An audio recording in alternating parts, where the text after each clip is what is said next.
A gente estava fazendo um projeto de mapeamento da distribuição tatu canastra no Cerrado do Mato Grosso do Sul.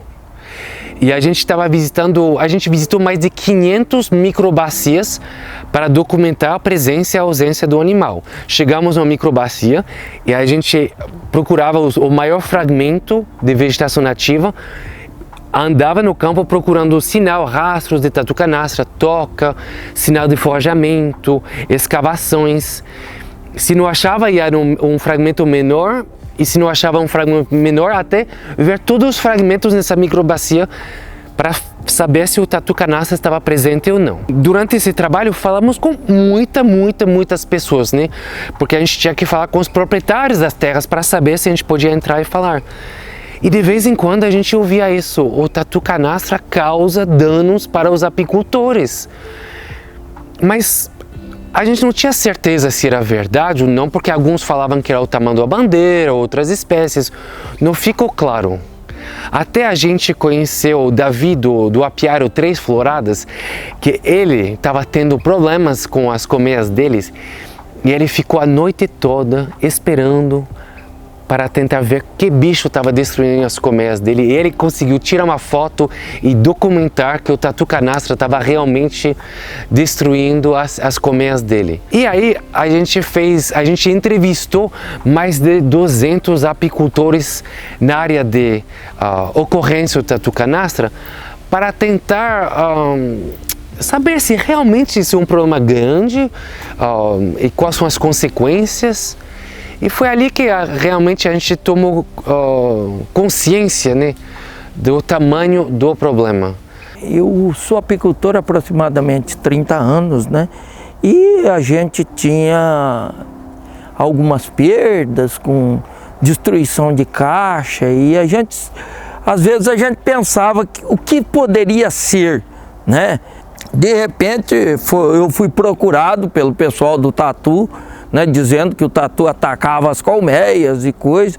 E como eu tinha um apiário que estava sendo atacado, o pessoal do tatu disponibilizou umas câmeras para a gente instalar no apiário e verificar o que estava acontecendo ali.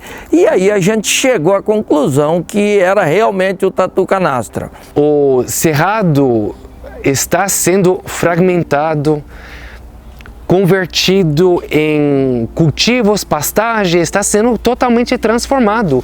Então o habitat do tatu canastra mudou muito no Cerrado. E agora a gente tem pequenas ilhas de florestas no qual ele sobrevive. Então ele teve que adaptar a alimentação dele e achar outras fontes de alimento. E por isso que ele aprendeu a derrubar as colmeias, não para se alimentar do mel, mas para se alimentar das larvas.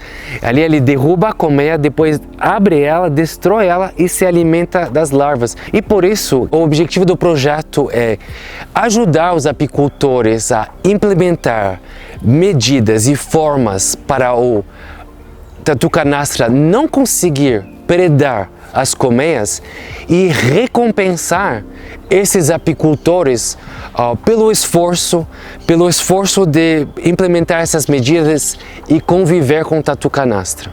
Quando o tatu ele preda uma colmeia, não sobra praticamente nada, ele destrói, ele quebra os quadros, ele quebra a madeira. Dificilmente o apicultor consegue recuperar esse material. Nós temos 10 métodos que foram testados. Alguns não funcionam de jeito nenhum, alguns são intermediários, né? Funcionam em alguns locais, outros não. E temos 3 métodos que são altamente eficientes, que é a cerca elétrica, né? Através de uma placa solar e uma bateria e um eletrificador, o apicultor cerca o apiário, né? E ela protege ali da entrada de animais. É um método mais eficiente hoje porque ele protege também de outros animais, como a irara, por exemplo, que causa também prejuízos.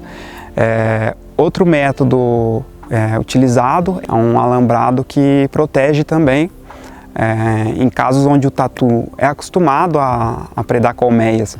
Deve ser feita uma mureta abaixo da terra, uma pequena mureta ali de 30 a 50 centímetros, para evitar que ele escave por baixo e acesse as colmeias.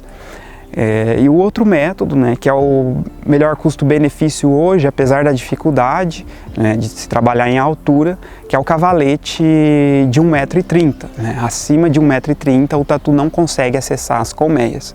Se os apicultores usam essas metodologias, o tatu canastra não consegue derrubar as colmeias. Então ele não vai passar fome por causa das medidas mitigatórias. Ele se alimenta principalmente de cupins e formigas, né? Até às vezes algumas frutas.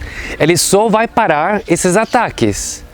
Parando esses ataques, não vai acontecer retaliações do apicultor, né, ter que eliminar o animal que está prejudicando sua produção. Então é muito importante. Mas isso tem um custo a mais para o apicultor, é um trabalho a mais e por isso a gente criou um selo que recompensa esse apicultor que vira amigo do tatu canastra. Com esse selo, o consumidor reconhece que aquele apicultor protege o tatu canastra e o cerrado.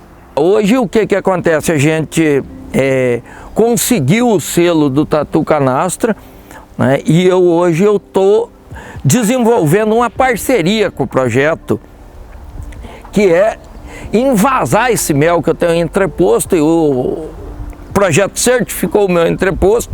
Hoje eu estou envasando mel com um valor agregado maior. Então, a partir deste ano, quando a gente começar a comprar mel do apicultor, eu vou repassar um pouco dessa margem de lucro para o apicultor, né, pagando um pouquinho mais para ele. Isso ajuda no custo dele. E se eu estou ganhando mais por isso, por que não ajudar o apicultor, que é quem nos ajuda a preservar? O projeto avalia os métodos sugeridos pelos apicultores e compartilha essas informações. Além disso, nós auxiliamos os apicultores com assistência técnica para a implantação do método no apiário. Nós também temos um aplicativo de ciência cidadã, onde o apicultor pode registrar no apiário se houve presença ou ausência do tatu canastra. Ele pode estar registrando fotos caso tenha ocorrido um evento de predação ou simplesmente se o tatu passou pelo apiário.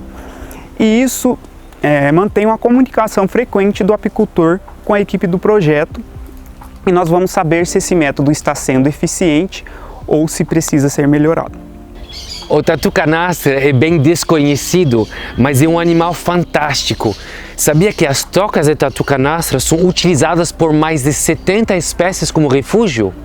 Então, comprando o mel amigo do tatu canastra, você está ajudando a proteger o tatu canastra e recompensar os apicultores que estão convivendo com o tatu canastra.